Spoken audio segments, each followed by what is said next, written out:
Hello friends, welcome back. तो चलिए start करने वाले हम एआरसी के डिस्कशन को। और आज हम फोर्थ रिपोर्ट के बारे में पढ़ने वाले हैं। फोर्थ रिपोर्ट में जिसमें एथिक्स इन गवर्नेंस के बारे में कुछ रिकमेंडेशन यहाँ पर दिए हुए हैं। इससे पहले सेकेंड एआरसी के 3 रिपोर्ट्स को हम पढ़ चुके हैं।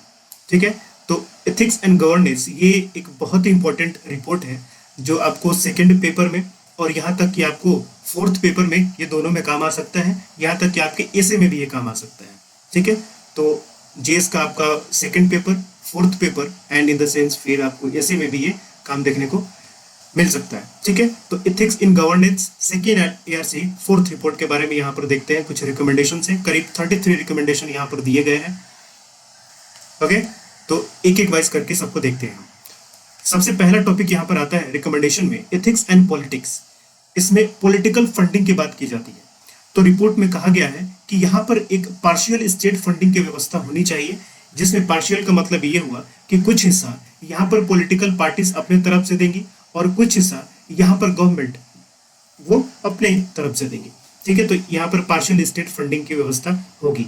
इससे क्या होगा कि इलिजिबेट या फिर अननेसेसरी तरीके से जो फंडिंग होती है इलेक्शंस में उसको कम किया जा सकता है। ठीक है, रोका नहीं जा सकता, कम किया जा सकता है। तो वर्ड्स का ध्यान रखिएगा। यहाँ पर लिखा है to reduce, not to stop.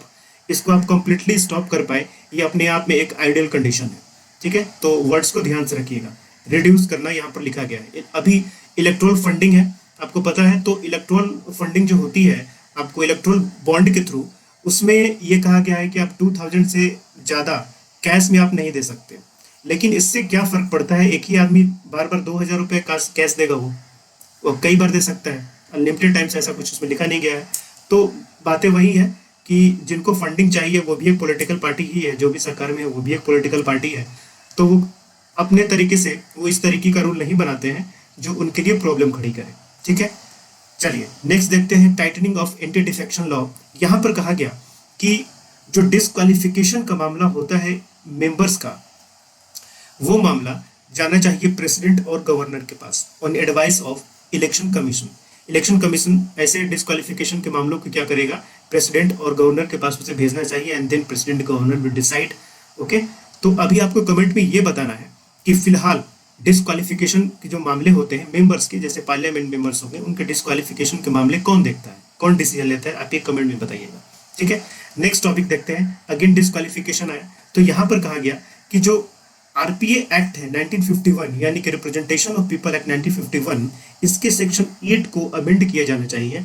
ठीक है, साथ में उसमें एक अलग से इंक्लूड किया जाना चाहिए टू डिस्क्वालीफाई और persons facing charges related to grave and heinous offences and corruption. अभी बहुत सारे आपको एमएलए और एमपी मिलेंगे जिन पर ग्रेव और हीनियस चार्जेस और करप्शन के चार्जेस लगे हुए हैं और वो चलते रहते हैं, इवन वो मिनिस्टर बन के आपकी सरकार में बैठे हुए हैं। तो ऐसे लोगों को तुरंत डिस्क्वालीफाई किया जाना चाहिए। तो इसकी व्यवस्था कैसे होगी, आपको आरपीए एक्ट 1951 के सेक्शन 8 में अमेंडमेंट करना पड़ेगा। तो ये एक बात यहाँ पर कही गई। इसके अलावा appointment of chief election commissioner और अदर इलेक्शन कमिश्नर्स, यहाँ पर ये बात की गई। तो एआरसी रिपोर्ट में ये कहा गया कि कॉलेजियम की व्यवस्था होनी चाहिए। ठीक है, collegium is nothing but a group जो कि प्राइम मिनिस्टर के चेयरमैनशिप के अंडर में काम करेगा। और जो इसमें मेंबर्स होंगे वो कौन कौन से होंगे, speaker of Lok Sabha, leader of opposition in Lok Sabha, law minister and deputy chairman of Rajya Sabha. ये लोग इस कॉलेजियम के मेंबर होंगे और ये क्या करेंगे कि नाम को रिकमेंड करेंगे to president and then president will decide कि किसे चीफ इलेक्शन कमिश्नर या अदर इलेक्शन कमीशन के तौर पर अपॉइंट किया जाना है। फिलहाल ऐसी कोई कॉलेजियम की व्यवस्था नहीं है चीफ इलेक्शन कमिश्नर या फिर अदर इलेक्शन कमिश्नर्स को अपॉइंट करने के लिए। ठीक है, तो इसमें इस कॉलेजियम की व्यवस्था की बात की गई है। Next, expediting disposal of election petitions. इसमें यह कहा गया है कि यहाँ पर एक स्पेशल इलेक्शन ट्रिब्यूनल्स होने चाहिए फॉर व्हाट, इलेक्शन से रिलेटेड जो भी पिटिशंस होते हैं या फिर जो भी डिस्प्यूट्स होते हैं उनके रिजोल्यूशन के लिए एक अलग से स्पेशल इलेक्शन ट्रिब्यूनल की व्यवस्था की जानी चाहिए। और इसको अपॉइंट किया जाएगा, इस ट्रिब्यूनल को बनाया जाएगा under article 323B of the constitution. आपको याद होगा कि आर्टिकल 323 के तहत ट्रिब्यूनल्स को बनाने की व्यवस्था की जाती है। ठीक है, और इसका जो पीरियड होगा वो 6 मंथ होगा, यानी कि 6 मंथ के अंदर इसको उन केसेस को निपटाना होगा, रिजोल्व करना होगा। 6 मंथ से ज़्यादा नहीं ले जा सकते एक्सेप्ट सम एक्सेप्शंस होते हैं उसमें, कुछ और केसेस जहाँ पर थोड़ा सा कॉम्प्लिकेशंस हो जाए, वैसे केसेस में उससे ज़्यादा जा सकता है, बट नॉर्मली ये 6 मंथ से ज़्यादा केसेस नहीं जाने चाहिए। साथ ही साथ इसमें यह कहा गया कि जो ट्रिब्यूनल्स होंगे इसमें जज के तौर पे कौन अपॉइंट किए जाएंगे, यहाँ पर हाई कोर्ट जज और सीनियर सिविल सर्वेंट होंगे जिनको कम से कम 5 साल का एक्सपीरियंस होगा इलेक्शन को कंडक्ट कराने का। ठीक है, यानी कि 2 लोग हाई कोर्ट के जज होंगे और साथ ही साथ कोई सीनियर सिविल सर्वेंट होंगे जिसको कम से कम 5 साल का इलेक्शन कराने का एक्सपीरियंस होगा, तो इनको जज के तौर पर अपॉइंट किया जाएगा। और ये जो सिविल सर्वेंट होंगे वो एक पर्टिकुलर रैंक से नीचे नहीं होने चाहिए, और वो रैंक क्या है, वो गवर्नमेंट ऑफ इंडिया में एडिशनल सेक्रेटरी और स्टेट गवर्नमेंट में प्रिंसिपल सेक्रेटरी के रैंक से नीचे के नहीं होने चाहिए। इसके बाद ये भी कहा गया इसमें कि ट्रिब्यूनल्स जो होगा वो केवल 1 साल के लिए ही बनाया जाएगा। कुछ एक्सेप्शनल केसेस में जहां पर कॉम्प्लिकेटेड केसेस होंगे उस केस में इसको 6 महीने का एक्सटेंशन दिया जा सकता है, लेकिन नॉर्मली ये 1 साल के लिए बनाया जाएगा। तो ये सारी बातें की गई जो डील करेगा आपको इलेक्शन पिटिशंस और इलेक्शन डिस्प्यूट से। इसके बाद बात करते हैं grounds of disqualification of membership. यहाँ पर यह कहा गया कि article 102E of the constitution के तहत यहाँ पर अप्रोप्रिएट एक लेजिस्लेशन लाना चाहिए, एक कानून लाना चाहिए जिसके अंदर में आपको पार्लियामेंट के मेंबर्स के डिस्क्वालिफिकेशन से रिलेटेड सारी बातें उसमें लिखी होनी चाहिए। उसी तरीके से ये काम स्टेट गवर्नमेंट भी अपने यहाँ आर्टिकल 198E के तहत कर सकता है। Next, ethical framework for ministers in India, यानी कि जो मिनिस्टर्स अपॉइंट किए जाते हैं इवन पार्लियामेंट में या फिर किसी भी स्टेट के लेजिस्लेचर में, तो उनके लिए एथिकल फ्रेमवर्क क्या होना चाहिए, यानी कि कोड ऑफ एथिक्स और कोड ऑफ कंडक्ट ये किस तरीके से काम करना चाहिए, इसकी व्यवस्था इसमें की गई है। तो इसमें ये बताया गया कि जो भी पार्लियामेंट या फिर जो भी स्टेट के लेजिस्लेचर है वो क्या करेंगे, अपने यहाँ कोड ऑफ एथिक्स को बनाएंगे जिसके अकॉर्डिंग जो मिनिस्टर्स होंगे वो क्या करेंगे कि अपनी ड्यूटी को परफॉर्म करेंगे, ड्यूटी रिलेटेड टू कॉन्स्टिट्यूशनल और एनी एथिकल कंडक्ट, तो यहाँ पर ताकि एक हाई स्टैंडर्ड मेंटेन किया जा सके उनके परफॉर्मेंस में। साथ ही साथ इसमें यह भी कहा गया कि प्राइम मिनिस्टर के ऑफिस और चीफ मिनिस्टर्स के ऑफिस में एक डेडिकेटेड यूनिट बनाया जाएगा जो कि एथिकल फ्रेमवर्क को इम्प्लीमेंट कराने का काम करेगा और मॉनिटर कराने का काम करेगा। ठीक है, कहाँ पर, पीएमओ में, और जो भी रिस्पेक्टिव चीफ मिनिस्टर के ऑफिस है वहां पर इसकी व्यवस्था की जाएगी। ठीक है, साथ ही साथ ये जो डेडिकेटेड यूनिट होगा ये पब्लिक कंप्लेंट्स को भी ले सकता है। अगर कोई पब्लिक कंप्लेन करता है किसी मिनिस्टर के अगेंस्ट तो इन कंप्लेंट्स को भी देखने का काम ये करेगा। ठीक है, साथ ही साथ यहाँ पर एक एनुअल रिपोर्ट तैयार किया जाएगा, पार्लियामेंट करेगा और स्टेट अपने यहाँ करेगा, और इस रिपोर्ट का क्या किया जाएगा कि लेजिस्लेचर्स में जिनके उनके रिस्पेक्टिव लेजिस्लेचर में इस एनुअल रिपोर्ट को रखा जाएगा। ठीक है, साथ ही साथ ये जो कोड ऑफ एथिक्स है, कोड ऑफ कंडक्ट है, एंड ये जो एनुअल रिपोर्ट है, यानी कि ये तीनों चीजें क्या होंगी, इनको पब्लिक डोमेन में रखा जाएगा ताकि पब्लिक एक्सेस भी इसको कर पाए।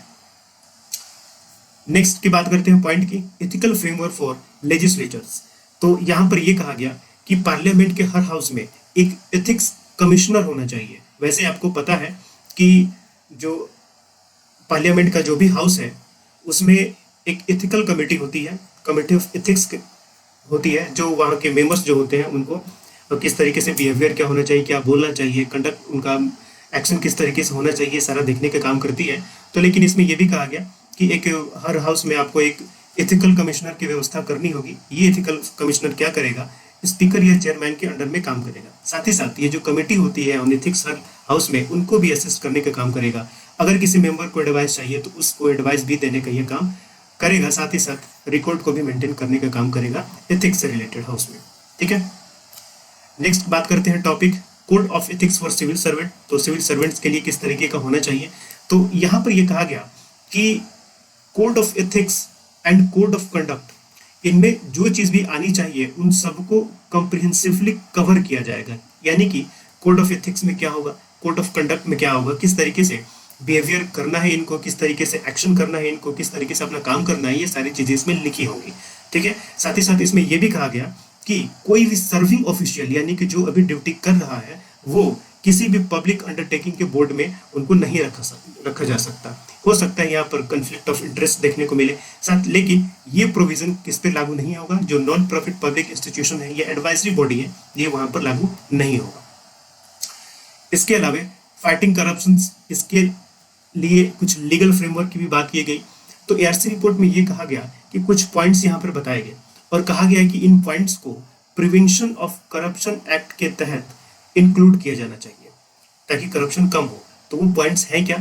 इसमें ये कहा गया कि कॉन्स्टिट्यूशनल और डेमोक्रेटिक इंस्टीट्यूशंस को जो भी होल्ड करते हैं, ठीक है, उनके ऑफिस पर जो भी बैठते हैं, वो अगर कोई ओथ लेते हैं, ठीक है, यानी कि आपको पता है कि ऑफिस ज्वाइन करने से पहले ओथ लेना पड़ता है, तो अगर उसका विलफुल वियोलेशन देखने को मिलता है, जानबूझ के अगर उस कॉन्स्टिट्यूशनल और डेमोक्रेटिक इंस्टीट्यूशन का आपको वियोलेशन देखने को मिलता है, तो इनको भी एक्शन इनके अगेंस्ट भी लिया जा सकता है। तो इस पॉइंट को भी आपको इस प्रिवेंशन ऑफ करप्शन एक्ट में इंक्लूड करना होगा। इसके अलावा कहा गया abuse of authority unduly favouring और हार्मनिंग समवन, यानी कि आपके पास जो अथॉरिटी है, जो पावर है, उसका इस तरीके से यूज नहीं होना चाहिए कि आप विलफुली जानबूझ के किसी को फायदा पहुंचाएं और जानबूझ के किसी को आप नुकसान पहुंचाएं। तो ये सारी चीज नहीं हो, तो ये पॉइंट भी इसमें ऐड होना चाहिए।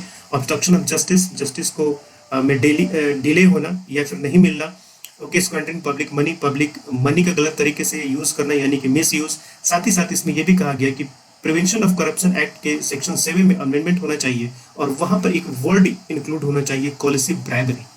तो कॉलेसिव ब्राइबरी होती क्या है? तो कॉलेसिव ब्राइबरी वो चीज होती है जिसमें कोई भी ट्रांजेक्शन जिससे कि स्टेट पब्लिक या पब्लिक इंटरेस्ट को नुकसान होता है। तो ट्रांजेक्शन का मतलब क्या हुआ? ट्रांजेक्शन का मतलब यहाँ पर फाइनेंशियल ट्रांजेक्शन की बात नहीं हो रही है। ट्रांजेक्शन का मतलब ये हुआ कि आप अपनी ड्यूटी को किस तरीके से करते हैं। तो ड्यूटी को परफॉर्म करना भी एक ट्रांजेक्शन कहलाता है, ठीक है। तो आपकी ड्यूटी परफॉर्मेंस की वजह से अगर पब्लिक इंटरेस्ट को लॉस होता है, स्टेट को लॉस होता है, तो इस पॉइंट को भी प्रिवेंशन ऑफ करप्शन के अंडर में इंक्लूड किया जाएगा और इसे करप्शन की तरह ट्रीट किया जाएगा। Okay, next point, liability of corrupt public servants to pay damage, यानी कि अगर कोई करप्शन करता है तो उसको डैमेज को भी पे करना पड़ेगा। तो पेनाल्टी तो लगेगी ही, उसके अलावे आप डैमेजेस के लिए भी लायबल होंगे, ठीक है। तो जिस तरीके से भी जो भी डैमेज होगा वो उसकी भरपाई इनको करनी पड़ेगी। Next, speeding of trial under the prevention of corruption act, यानी कि जो ट्रायल्स होते हैं, जो हियरिंग होती है कोर्ट्स में, उसको स्पीड अप करना, उसको जल्दी से निपटाने के लिए क्या व्यवस्था होनी चाहिए, ये बातें की गई। इसमें यह कहा गया कि fixing a time limit for various stages of trial, जो ट्रायल होते हैं उनके लिए एक टाइम लिमिट होना चाहिए कि उससे ज़्यादा टाइम तक वो ट्रायल ना जाए, ठीक है। तो इसके लिए आपको अमेंडमेंट करना पड़ेगा, किसमें? सीआरपीसी में अमेंडमेंट करना पड़ेगा। साथ ही साथ प्रिवेंशन ऑफ करप्शन एक्ट के तहत जो जजेस होते हैं उनको स्पेशल जजेस के तौर पर अपॉइंट किया जाना चाहिए, डिजिग्नाइज करना चाहिए, साथ ही साथ ताकि वो इन केसेस पर अपना प्राइमरी अटेंशन दे पाए। इसमें यह भी कहा गया कि ये जो प्रोसीडिंग्स या हियरिंग होगी कोर्ट्स में वो डे टू डे बेसिस पर होंगी, यानी कि हर दिन होगी। यहाँ पर जो डेविएशन होगा वो परमिटेड नहीं होगा, यानी कि आप कैंसिल नहीं कर सकते। अगर आप आज कैंसिल करते हैं तो उसका एक जेन्युइन रीजन देना होगा। तो ये रीजन कौन डिसाइड करेगा? ये डिसाइड करेगा सुप्रीम कोर्ट और हाई कोर्ट। वो गाइडलाइंस बनाएंगे कि अनवारंटेड एडजॉर्नमेंट और जो डिलेस होते हैं, यानी कि आप जानबूझ के हियरिंग को एडजॉर्न कर दे, यानी कि स्थगित कर दे, रोक दे या फिर डिले करें, तो कौन कौन से केसेस में ऐसा हो सकता है, इस तरीके की गाइडलाइन प्रोवाइड करने का काम सुप्रीम कोर्ट और हाई कोर्ट कर सकते हैं, ठीक है। तो ये सारा मैटर होता है कि ट्रायल्स को की स्पीड को कैसे बढ़ाया जाए। तो देखिए, ये सब मामले जो होते हैं ना, ऐसा नहीं कि करप्शन के मामले में ही ये सारा पॉइंट लिखेंगे आप। कहीं भी आप जुडिशरी से कोई मैटर आता है और सॉल्यूशन लिखने के लिए आता है, तो जुडिशरी का अगर पॉइंट आया तो उसकी एक प्रॉब्लम है, तो ये बिल्कुल रहता है कि जो हियरिंग्स होती हैं काफ़ी समय तक चलती हैं, तो वहाँ पर सोल्यूशन में भी आप ये लिख सकते हैं। नॉर्मली करप्शन का नाम लिए बिना भी आप आराम से लिख सकते हैं। हाँ, ये जरूर है कि स्पेशल जजेस and prevention of corruption act का थोड़ा सा यहाँ पे इनका ज़्यादा जिक्र नहीं करेंगे, लेकिन 2-3 पॉइंट यहाँ से लेके आराम से लिख सकते हैं। करप्शन इन्वॉल्विंग प्राइवेट सेक्टर, तो क्या यहाँ पर यह भी कहा गया कि प्रिवेंशन ऑफ करप्शन एक्ट में प्राइवेट सेक्टर्स को भी रखा जाए जो कि पब्लिक यूटिलिटी सर्विस प्रोवाइड करती है। पब्लिक यूटिलिटी सर्विस मतलब जो सभी के लिए होते हैं और जो प्राइवेट सेक्टर प्रोवाइड करती हैं, जैसे कि हेल्थ सेक्टर हो गया, तो हेल्थ सेक्टर में आपको प्राइवेट हॉस्पिटल्स भी हैं, स्कूल्स हो गए, तो एजुकेशन भी एक पब्लिक यूटिलिटी सर्विस के अंडर में आता है, तो यहाँ पर भी प्राइवेट स्कूल देखने को मिलते हैं। या फिर इलेक्ट्रिसिटी डिस्ट्रीब्यूशन कंपनियाँ होती हैं जो आपके शहर में इलेक्ट्रिसिटी डिस्ट्रीब्यूट करती है, उसमें कई सारी प्राइवेट कंपनी भी होती है। तो ऐसी जो कंपनियां होती हैं उनको भी प्रिवेंशन करप्शन एक्ट के तहत में लाया जाना चाहिए। साथ ही साथ वैसे एनजीओज जो कि नॉन गवर्नमेंट एजेंसीज होती हैं, जिनको एक सब्सटेंशियल फंडिंग मिलती है स्टेट की तरफ से, तो उनको भी इस एक्ट के तहत में लाने की व्यवस्था होनी चाहिए। नेक्स्ट बात करते हैं confiscation of properties illegally acquired bye corrupt means, यानी कि करप्शन के थ्रू किसी तरीके से किसी प्रॉपर्टी को अक्वायर कर लिया गया तो उसको किस तरीके से वापस लिया जाएगा। तो इसके लिए यहाँ पर बताया गया है लॉ आपको एआरसी कमीशन में कि लॉ कमीशन ने एक बिल सुझाया था, सजेस्ट किया था, जिसका नाम है corrupt public servant for future of property bill. तो एआरसी रिपोर्ट का कहना है कि इस बिल को इम्प्लीमेंट किए जाने की व्यवस्था है। तो आप इस तरीके से एज इट इज वहां पे कोट कर देंगे जहां पर भी लिखना।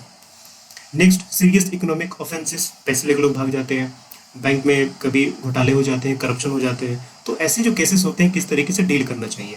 तो यहाँ पर यह कहा गया कि जो सीरियस इकोनॉमिक ऑफेंसेस होते हैं पहले तो उनको एडिक्वेटली आपको डिफाइन करना होगा कि कैसे कैसे केसेस जो होंगे वो इस तरीके के ऑफेंसेस में आएंगे।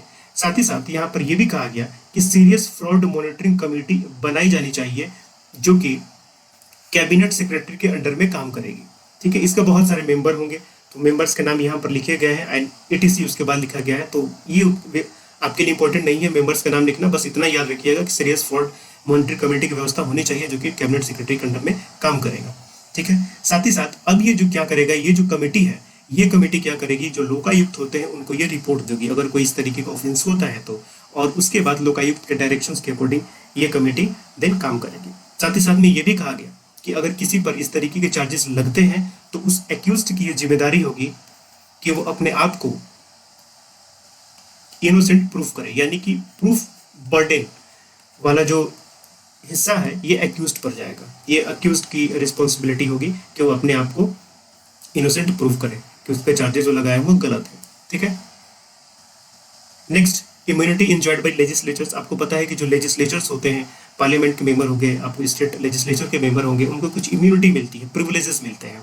तो इसमें ये कहा गया कि ये जो इम्यूनिटीज इनको मिलती है, इस इम्यूनिटीज के अंडर में करप्ट प्रैक्टिसेस ये एक्ट जो होती है वो नहीं होनी चाहिए। ठीक है, यानी कि आप करप्शन करते हैं तो ऐसा नहीं है कि आपको इम्यूनिटी मिलनी चाहिए, बिल्कुल ऐसा नहीं होना चाहिए, चाहे वो पार्लियामेंट के केस में हो, चाहे वो स्टेट लेजिस्लेचर के केस में हो। नेक्स्ट बात करते हैं लोकल लेवल पर ओम्बड्समैन की यहाँ पर बात की गई। तो लोकल लेवल सिंस यहाँ पर कहा गया कि ग्रुप ऑफ डिस्ट्रिक्ट होने चाहिए और ग्रुप ऑफ डिस्ट्रिक्ट के लिए एक ओम्बड्समैन की व्यवस्था होनी चाहिए। अब इस ग्रुप में कितने डिस्ट्रिक्ट होंगे इसकी बात यहाँ पर नहीं की गई है, बस इतना कहा गया है कि डिस्ट्रिक्ट का ग्रुप होगा, 4-5 डिस्ट्रिक्ट मिला के हो सकता है। तो वहाँ पर ओम्बड्समैन होगा जो वहाँ की लोकल बॉडीज में काम करने वाले जो भी ऑफिशियल्स होंगे या फिर जो भी एम्प्लॉयज होंगे उनके अगेंस्ट केसेस को ये देखने का काम करेगा। तो इस चीज को इम्प्लीमेंट करने के लिए स्टेट पंचायती राज एक्ट्स और लोकल बॉडीज एक्ट में आपको अमेंडमेंट करना पड़ेगा। ठीक है, साथ ही साथ civil society engagements to fight corruption. तो सिविल सोसाइटी का इंगेजमेंट कैसे हो सकता है, करप्शन से लड़ने के लिए किस तरीके से आम नागरिकों का, सिटीजन्स का आप यूज कर सकते हैं। तो यहाँ पर यह कहा गया जो भी गवर्नमेंट प्रोग्राम्स होती हैं उनके आपको एसेस करने के लिए, उनके सर्वे करने के लिए लोगों को इन्वाइट किया जा सकता है। ठीक है, ये एक पॉइंट हो सकता है। साथ ही साथ उन लोगों को पूरा का पूरा आप इंफॉर्मेशन प्रोवाइड कर सकते हैं, जैसे कि कोई भी चीज़ स्कीम से रिलेटेड चीज़ आपको पब्लिक डोमेन में रखनी पड़ती है। ठीक है, तो लोगों को पता होता है, तो इस तरीके से लोग वहाँ पर भी उसको असेस करने का काम कर सकते हैं। साथ ही साथ नेशनल और लोकल लेवल पर समय पर कुछ इंटरवल्स पर कुछ वर्कशॉप होनी चाहिए, पब्लिक हियरिंग होनी चाहिए, ताकि जो भी प्रॉब्लम्स है उसको डिस्कस किया जा सके और जो भी लोग वहाँ पर पार्टिसिपेट कर रहे हैं उनके थ्रू जो भी आपको सॉल्यूशन सजेस्ट किया जाए उसके बारे में जानकारी मिल सकती है। ठीक है, साथ ही साथ ये भी मैंने कहा कि जो पब्लिक सर्विस डिलीवरी होती है पीरियडिकली उनका सर्वेइंग या असेसमेंट पब्लिक के द्वारा किया जाना चाहिए। साथ ही साथ एजुकेशन सिलेबस में भी यहाँ पर करप्शन से रिलेटेड एक टॉपिक को या सब्जेक्ट को उसमें इंक्लूड किए जाने की व्यवस्था होनी चाहिए। तो ये सिविल सोसाइटी किस तरीके से काम करती है, कर सकती है, करप्शन से फाइट करने के लिए ये व्यवस्था इसमें की गई है। इसके अलावा rating of public services, public offices, इसमें यह कहा गया कि जो भी लोग हैं या फिर जो सिविल सोसाइटी है वो क्या करती है कि गवर्नमेंट ऑफिसेज और इंस्टीट्यूशन के लिए फीडबैक प्रोवाइड करेगी कि किस तरीके से वहाँ पर काम हुआ, आपकी ग्रीवेंसेस को किस तरीके से वहाँ पर रिजॉल्व किया गया है। तो ये जो पब्लिक्स के फीडबैक्स होंगे, इन्हीं फीडबैक्स पर क्या होगा, इन पब्लिक ऑफिस को रेटिंग दी जाएगी कि इस पब्लिक ऑफिस ने अच्छा काम किया, ठीक है, इस पब्लिक ऑफिस में इंप्रूवमेंट की जरूरत है, इसने खराब काम किया। तो इस तरीके से वहाँ पर रेटिंग देने की व्यवस्था की जानी चाहिए। नेक्स्ट बात करते हैं initiative for facilitating citizen partnership. इस एक तरीके से वही है जैसे अभी हमने सोसाइटल पार्टनरशिप की बात की, सोसाइटी कैसे पार्टिसिपेट करती है। तो इस ऑप्शन को आप वहाँ पर मर्ज भी कर सकते हैं, अलग से लिखने की जरूरत नहीं है क्योंकि बात एक ही है, लेकिन पॉइंट्स को आप वहाँ पर लिखेंगे। तो इसमें क्या होगा, इसमें कहा गया है फॉल्स क्लेम्स लॉ को इनेक्ट करने की बात की गई है। तो फॉल्स क्लेम्स लॉ है क्या, ये मेनली ये है कि अगर गवर्नमेंट कोई क्लेम करती है, ठीक है, गवर्नमेंट कोई क्लेम करती है, तो उस क्लेम, अगर वो क्लेम सही नहीं है, आपको लगता है कि वो क्लेम सही नहीं है, तो आप उसके अगेंस्ट, गवर्नमेंट के अगेंस्ट यहाँ पर लीगल प्रोविजंस जो भी है उसको यूज कर पाए। तो इसको फॉल्स क्लेम्स लॉ के अंडर में लिखे जाने की व्यवस्था है, ठीक है। साथ ही साथ इसमें यह भी कहा गया कि स्कूल अवेयरनेस प्रोग्राम की भी व्यवस्था की जानी चाहिए, ताकि लोगों को भी इसके बारे में और बच्चों को भी इसके बारे में पता चले। नेक्स्ट, रोल ऑफ मीडिया की बात की गई। इसमें यह कहा गया कि मीडिया जो भी एलिगेशंस या कंप्लेंट्स लेकर आती है या फिर एलिगेशंस किसी पर लगाती है, तो इस एलिगेशंस और कंप्लेंट्स की स्क्रूटनी होनी चाहिए, प्रॉपर स्क्रीनिंग होनी चाहिए पब्लिक अथॉरिटी के द्वारा, जो भी इसके लिए रिस्पॉन्सिबल है, ठीक है। और उस चीज को उन्होंने क्या एक्शन लिया, उस चीज को पब्लिक डोमेन में भी रखने की व्यवस्था होनी चाहिए। साथ ही साथ इसमें यह भी कहा गया कि जो इलेक्ट्रॉनिक मीडिया होती है उसको अपना एक कोड ऑफ कंडक्ट तैयार करना होगा और एक सेल्फ रेगुलेटिंग मैकेनिज्म तैयार करना होगा कि वो खुद से ही खुद को किस तरीके से कंट्रोल और रेगुलेट कर पाती है, ठीक है। तो इस तरीके से किसी भी मेलाफाइड एक्शन से उसको रोका जा सकता है या फिर उसके लिए सेफगार्ड तैयार किया जा सकता है। तो ये मीडिया के बारे में यहाँ पर 2 बातें इंपॉर्टेंट कही गई है।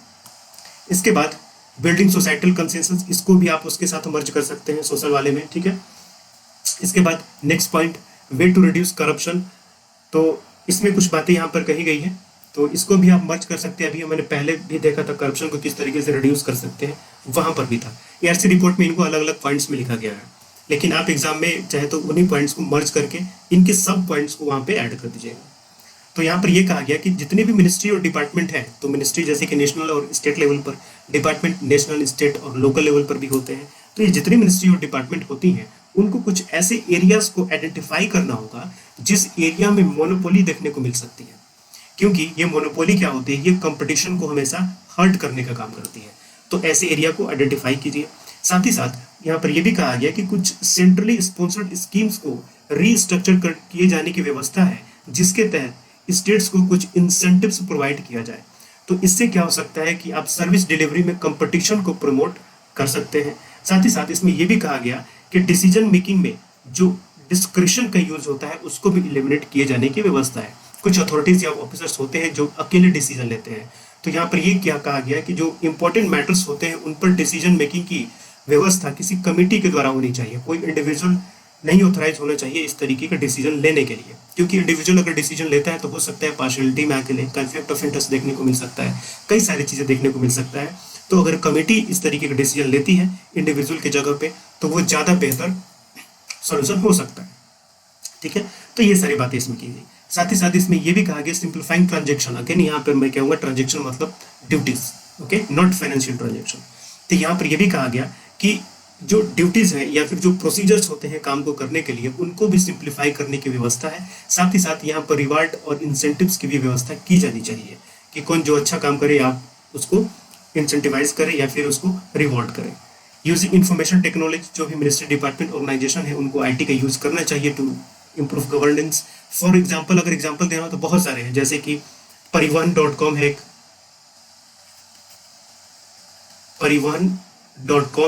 परिवहन.com इस एक तरीके से सिंगल विंडो क्लियरेंस की तरह काम करता है। यहाँ पर जितनी भी स्टेट्स हैं, लगभग सभी स्टेट्स और यूनियन टेरिटरीज के जो ट्रांसपोर्ट डिपार्टमेंट है वो सारा आपको यहाँ पर मिलेगा। अगर आपको कहीं से भी कोई कुछ बनवाना है तो आप ऑनलाइन यहाँ से किसी भी स्टेट के लिए अप्लाई कर सकते हैं। तो एक तरीके से सिंगल विंडो क्लियरेंस की तरह काम करता है ये। तो आईटी का यूज हुआ है यहाँ पर। इंटीग्रिटी पैक्ट का अभी न्यूज में भी था पिछले साल 2020 में, जब सीवीसी ने कुछ इंटीग्रिटी पैक्ट्स के प्रोविजंस को लागू करने के लिए कहा था पब्लिक प्रोक्योरमेंट में। तो वही बात यहाँ पर भी की गई है। इसमें कहा गया है कि in case of goods and service procurement, जो भी बिडिंग होती है, आपको पता है ना कि कॉन्ट्रैक्ट्स दिए जाते हैं, बिडिंग की जाती है। तो इसमें कहा गया है कि गुड्स एंड सर्विसेज के प्रोक्योरमेंट के लिए जो बिडिंग होती है, वो बिडिंग इस तरीके से नहीं हो कि उसमें भी करप्ट प्रैक्टिसेस देखने को मिलती है। जैसे क्या होता है, कभी कभी जो बिडर्स होते हैं वो पैसे दे देते हैं ऑफिशियल्स को ताकि उनको कॉन्ट्रैक्ट मिल पाए, ठीक है। तो ये सारी व्यवस्था नहीं हो, इसके लिए यहाँ पर इंटीग्रेटेड पैक्ट की व्यवस्था होनी चाहिए आपके रूल्स में। साथ ही साथ यहाँ पर यह भी कहा गया कि मिनिस्ट्री ऑफ फाइनेंस यहाँ पर एक टास्क फोर्स को बनाएंगे जो कि ऐसे ट्रांजेक्शन्स को आइडेंटिफाई करने का काम करेगा जो यहाँ पर ऐसे डील हो सकते हैं या फिर जहाँ पर ऐसे एग्रीमेंट हुए यहाँ पर या फिर जहाँ पर इस तरीके के कॉन्ट्रैक्ट दिए गए हैं, ठीक है। तो उनको आइडेंटिफाई कर सकता है और इंक्वायरी कर सकता है उन मामले में। साथ ही साथ इसमें यह भी कहा गया कि ये जो टास्क फोर्स होगा वो रिकमेंडेशन भी दे सकता है to amendments in legal framework, जैसे कि इंडियन कॉन्ट्रैक्ट एक्ट हो गया या प्रिवेंशन ऑफ करप्शन एक्ट हो गया, इस पर रिकमेंडेशन देने का भी काम कर सकता है ये टास्क फोर्स अगर जरूरत पड़ी तो। सुपरविजन की बात यहाँ पर कहा गया, तो यहाँ पर ये कहा गया कि जो भी पब्लिक अथॉरिटी या सुपरवाइजर ऑफिसर है वो क्या करेगा कि अपने सबऑर्डिनेट ऑर्गेनाइजेशन या ऑफिस का वो सुपरविजन करेगा, और सुपरविजन करने के बाद वो एनुअल रिपोर्ट को तैयार किया जाएगा और इस एनुअल रिपोर्ट को अगेन पब्लिक डोमेन में रखने की व्यवस्था यहाँ पर की जाएगी। ठीक है। Next, ensuring accessibility and responsiveness. यहाँ पर ये कहा गया कि एक कॉमन पॉइंट होना चाहिए जहाँ पर सर्विस डिलीवरी की जा सके। जैसे मैंने आपको परिवहन.com का एग्जाम्पल दिया जहाँ पर सभी स्टेट्स और यूनियन टेरिटरीज के ट्रांसपोर्ट डिपार्टमेंट वहाँ पर मिलेंगे, उनके बारे में आप इन्फॉर्मेशन ले सकते हैं। कोई सर्विस आपको डीएल बनवाना है, डीएल री इशू करवाना है, नाम चेंज करवाना है, कुछ भी करवाना है, आप ऑनलाइन उसी पोर्टल के थ्रू किसी भी स्टेट के लिए कर सकते हैं। उसी तरीके से कॉमन पॉइंट होना चाहिए जहां से आपको सर्विसेज मिल पाए, लाइक सिंगल विंडो क्लियरेंस की तरह। ठीक है। और ये व्यवस्था किस आउटसाइड एजेंसी को भी रिसोर्स की जा सकती है, आउटसोर्स की जा सकती है। ठीक है। साथ ही साथ यहाँ पर एक डिजाइनेटेड ऑफिसर होगा, ऑथोराइज ऑफिसर होगा, जो पब्लिक इंटरेक्शन करने का काम करेगा, यानी कि पब्लिक उनके पास कंप्लेंट्स लेके जा सकती है। ठीक है। साथ ही साथ यहाँ पर सिंगल विंडो फ्रंट ऑफिस होगा जहां पर सारे इंफॉर्मेशन, यानी कि जैसे मैंने आपको एग्जांपल दिया, इंफॉर्मेशन मिल पाए और लाइव फाइल ट्रैकिंग की व्यवस्था होनी चाहिए। ठीक है। तो बहुत सारी ऐसी चीज़ें हैं जहाँ पर आप, जैसे मैंने आपको एग्जांपल दिया परिवहन का, तो वहाँ पर अगर आप डीएल के लिए अप्लाई करते हैं तो आप ट्रैक भी कर सकते हैं कि आपका जो प्रोसेस है, एप्लीकेशन है, वो कहाँ तक पहुँचा। ठीक है। तो वहाँ पर फाइल ट्रैकिंग सिस्टम की भी व्यवस्था है। Next, reforming civil services. तो इसमें यह कहा गया कि जो सिविल सर्वेंट्स होते हैं उनके लिए क्लियर ड्यूटी और रिस्पॉन्सिबिलिटीज को डिफाइन करने की जरूरत है विद अकाउंटेबिलिटी। ठीक है। साथ ही साथ यहाँ पर भी रिवॉर्ड और पनिशमेंट की व्यवस्था होनी चाहिए। अगर वो अच्छा काम करते हैं तो आप रिवॉर्ड दीजिए उनको, अगर उनकी वजह से स्टेट या फिर पब्लिक अथॉरिटी को नुकसान पहुंचता है तो इस केस में पनिशमेंट की भी व्यवस्था हो सकती है। Risk management for preventive vigilance, इसके लिए यहाँ पर कहा गया कि रिस्क प्रोफाइलिंग करने की जरूरत है। किसके लिए? जॉब के लिए भी और ऑफिसर्स के लिए भी। तो जॉब के लिए कि ये जो जॉब है इसमें किस तरीके से डिसीजन मेकिंग करना है, इसका रिस्क क्या हो सकता है, उसकी रिस्क आपको प्रोफाइलिंग करनी होगी। जो ऑफिसर्स होते हैं उन ऑफिसर्स ने अगर 10 साल तक की सर्विस कंप्लीट कर ली है तो उसके बाद एक कमेटी के द्वारा उनकी रिस्क प्रोफाइलिंग की जाएगी और उसे हर 5 साल पर अपडेट किया जाएगा उस रिस्क प्रोफाइलिंग को। तो ये बात की गई आपको रिस्क मैनेजमेंट के तहत में। इसके अलावा प्रोएक्टिव विजिलेंस ऑन करप्शन यानी कि विजिलेंस नेटवर्क की बात की गई। यहाँ पर यह कहा गया कि एक नेशनल डेटाबेस तैयार किया जाएगा और इस नेशनल डेटाबेस में क्या होगा कि जितने लेवल पर ऑल लेवल्स पर जो करप्शंस हुए हैं उन सभी करप्शंस के डिटेल्स को इस डेटाबेस में एंटर किया जाएगा और ये डेटाबेस पब्लिक अथॉरिटी में रखा जाएगा और टाइम टू टाइम इसको अपडेट भी किया जाएगा डिजाइनेटेड अथॉरिटी के द्वारा। ठीक है। Last topic of today, relationship between the political executive and permanent civil service. Political executive जैसे कि एमपी एमएलए होते हैं एंड परमानेंट सिविल सर्विस जो कि यूपीएससी और ओपीसीएस वगैरह से चुन के जाते हैं। तो यहाँ पर किस तरीके का रिलेशन होना चाहिए, इसके लिए 5th पे कमीशन ने कुछ रिकमेंडेशन दिए हुए हैं। तो यहाँ पर 4 रिकमेंडेशन आपको देखने को मिलेंगे और ये चारों के 4 रिकमेंडेशन ट्रांसफर से रिलेटेड है। तो पहला रिकमेंडेशन में कहा गया कि यहाँ पर ट्रांसफर से रिलेटेड एक कम्प्रिहेंसिव पॉलिसी होनी चाहिए कि किस तरीके से आप ट्रांसफर करेंगे। ठीक है। साथ ही साथ ये जो ट्रांसफर होगा उसके लिए यहाँ पर कुछ मिनिमम टेन्योर होना चाहिए और वो टेन्योर 3 to 5 ईयर्स के बीच में होगा, यानी कि 3 साल से पहले आप ट्रांसफर नहीं करेंगे और 5 साल से ज़्यादा समय तक किसी को एक जगह पे रखेंगे नहीं। लेकिन एक्सेप्शंस है यहाँ पर, अगर कुछ केसेस में 5 साल से ज़्यादा भी रखना पड़ रहा है तो उसके लिए आपको बताना पड़ेगा, जेन्युइन वो रीज़न होना चाहिए। बट नॉर्मली 3 to 5 ईयर्स का यहाँ पर टेन्योर होना चाहिए। ठीक है। साथ ही साथ अगर कोई प्री मैच्योर ट्रांसफर किया जाता है, प्री मैच्योर ट्रांसफर मतलब 3 साल से पहले अगर आप ट्रांसफर करते हैं तो यहाँ पर जो ट्रांसफर ऑर्डर होगा उस ट्रांसफर ऑर्डर में आपको ये लिख के बताना होगा कि आपने किस ग्राउंड्स पर आखिर किस लिए प्री मैच्योर ट्रांसफर किया हुआ है। ठीक है। अगर उस रिलेटेड अथॉरिटी को, जिसके लिए मान लीजिए किसी ऑफिसर के लिए ट्रांसफर ऑर्डर आया है, उस ऑफिसर को अगर लगता है कि ये ट्रांसफर ऑर्डर मालाफाइड है या फिर उसे किसी एक्ट के लिए पनिश करने के लिए ट्रांसफर किया जा रहा है तो उस केस में वो अपील भी कर सकता है रिलेटेड अथॉरिटी के पास। ठीक है। तो ये सारी व्यवस्था को करना चाहिए गवर्नमेंट को, ऐसा कहा गया 5th पे कमीशन के द्वारा। साथ ही साथ इसमें यह भी कहा गया कि ये जो ट्रांसफर का इंस्ट्रूमेंट होता है यानी कि ट्रांसफर पॉलिसी होती है, इसका मिसयूज नहीं होना चाहिए, यानी कि किसी भी तरीके का पनिशमेंट देने के लिए आप ट्रांसफर नहीं कर सकते। ठीक है, तो ये सारी व्यवस्था आपको ट्रांसफर पॉलिसी से रिलेटेड होती है, जो आराम से आप सिविल सर्विस के केस में भी लिख सकते हैं, इवन आप एथिक्स में भी इसका यूज कर सकते हैं। तो ये बहुत ही इंपॉर्टेंट टॉपिक था जिसमें हमने फोर्थ रिपोर्ट के बारे में देखा। ठीक है, तो अब चलिए नेक्स्ट हम मिलते हैं नेक्स्ट क्लास में, आपको फिफ्थ रिपोर्ट के साथ मिलेंगे। Thank you and good luck.